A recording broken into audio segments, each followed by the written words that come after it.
polisi menangkap dua remaja perempuan yang terlibat duel menggunakan senjata tajam di lokasi tempat pemakaman yang sempat viral di media sosial.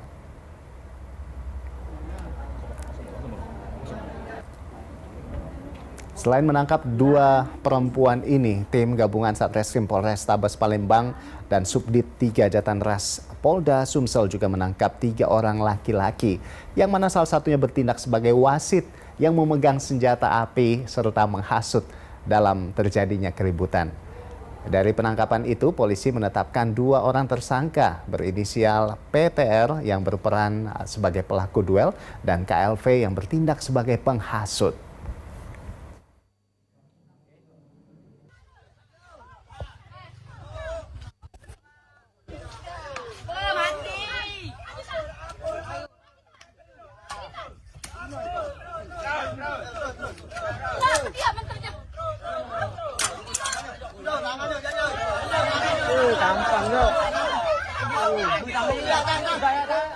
Ya, pemirsa, untuk mengetahui lebih jauh terkait dengan kasus ini, kita telah terhubung dengan Direskrimum Polda Sumsel, Kombes Pol M. Anwar Rekso Wijoyo.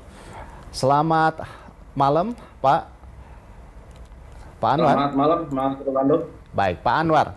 Ya, motif perkelahian ini sebenarnya apa begitu, Pak? Nah, bagaimana bisa ini sampai ada wasitnya segala? Ini artinya difasilitasi dan juga disaksikan banyak orang seperti itu, atau bagaimana? Seperti apa, Pak?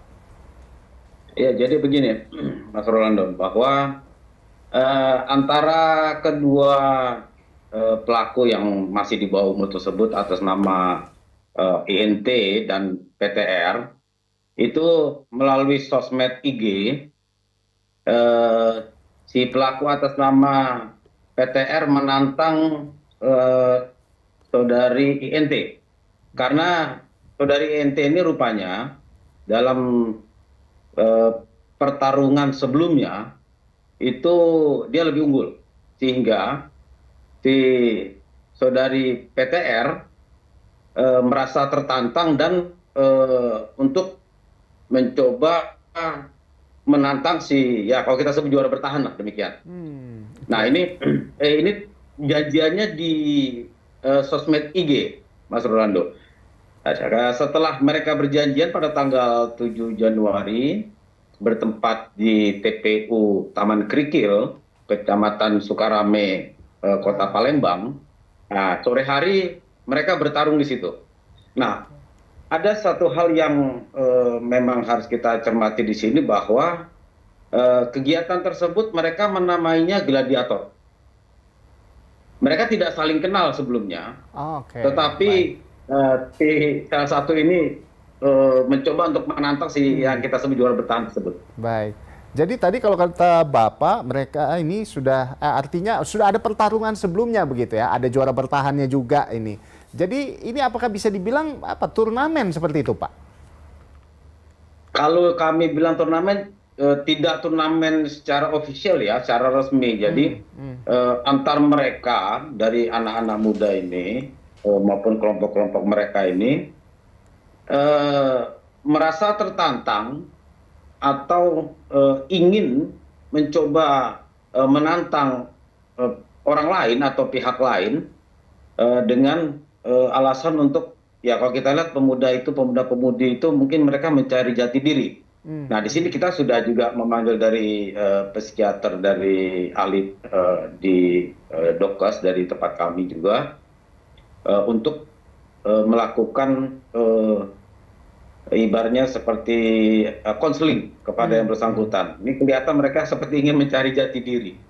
Demikian, Mas Ron. Pak Anwar, jadi kalau ini kan sebelumnya memang sudah sempat ada pertarungan juga seperti itu. Jadi artinya ini bukan yang pertama. Kalau dari pantauan pihak kepolisian sendiri di sana, ini seperti apa? Sudah berapa lama sebetulnya ini? Apakah ini memang sudah terjadi sekian lama atau seperti apa, Pak?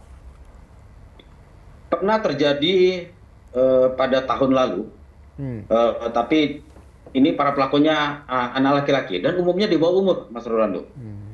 Nah, kemudian ada yang masih sekolah, ada yang sudah putus sekolah.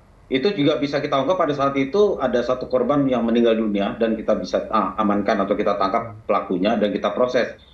Nah, ini fenomena ini tentu kami dari pihak Polri sesuai dengan kebijakan dari Bapak Kapolda, maka kita akan menindaklanjuti dengan mengundang para stakeholder untuk membicarakan hal tersebut. Ya, sampai hal tersebut bisa terulang kembali, khususnya di wilayah Sumatera Selatan. Demikian, Mas Rolando. Baik, jadi artinya ini sebelumnya memang sudah ada tahun lalu, tapi ini yang laki-laki. Kalau untuk perempuan mungkin ini perdana begitu ya Pak ya. Nah selanjutnya terkait dengan senjata tajam yang didapatkan begitu atau yang dilakukan dalam bertarung seperti itu. Dan juga ada, kalau tidak salah ini wasit juga menggunakan senjata api. Nah ini seperti apa? Senjata api atau pistol mainan atau seperti apa Pak? Dan juga terkait dengan Untuk senjata tajam senjata tadi dapatnya tajam, dari mana Pak? ya, untuk senjata tajam mereka sudah membawa sebelum berangkat. Mereka pinjam dari teman-temannya, Mas Rolando.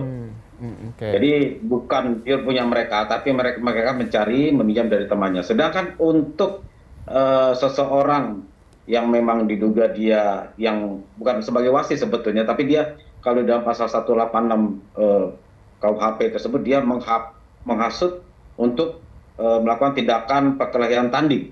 Nah itu bukan senjata, korek api yang berbentuk seperti senjata api. Oke, Gitu, Mas Ronaldo. Setelah baik. kita cek ternyata korek api. Korek api, baik, baik, baik. Iya. Pak Anwar, ini kan tadi Anda jelaskan bahwa kebanyakan dari mereka adalah di bawah umur begitu, di usia sekolah dan ada beberapa juga yang memang sudah putus sekolah. Nah, bagaimana dengan ancaman hukumannya ini, Pak? Kalau untuk hukuman dari para pelaku yang kita sudah tetapkan tersangka, tentu dengan Undang-Undang 35 2014 tentang perlindungan anak. Untuk ancaman hukuman sendiri itu ada yang 3 tahun, ada 4 tahun.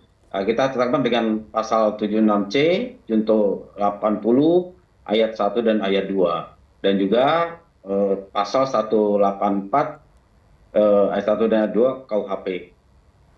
Kalau untuk yang bertindak seperti wasit, itu kita terapkan pasal 186 ayat 2 angka 1 KUHP. Itu ancaman hukumannya 3 tahun. Demikian Mas Rolando. Baik, terima kasih Pak Anwar Reksowijoyo di Reskrimum Polda Sumatera Selatan sudah bergabung bersama kami. Dan kita berharap tentunya kasus ini bisa segera tuntas dan tidak terulang lagi di sana. Terima kasih Pak Anwar sudah berbincang bersama kami di Berita Satu Malam. Selamat malam, salam sehat senantiasa Pak Anwar.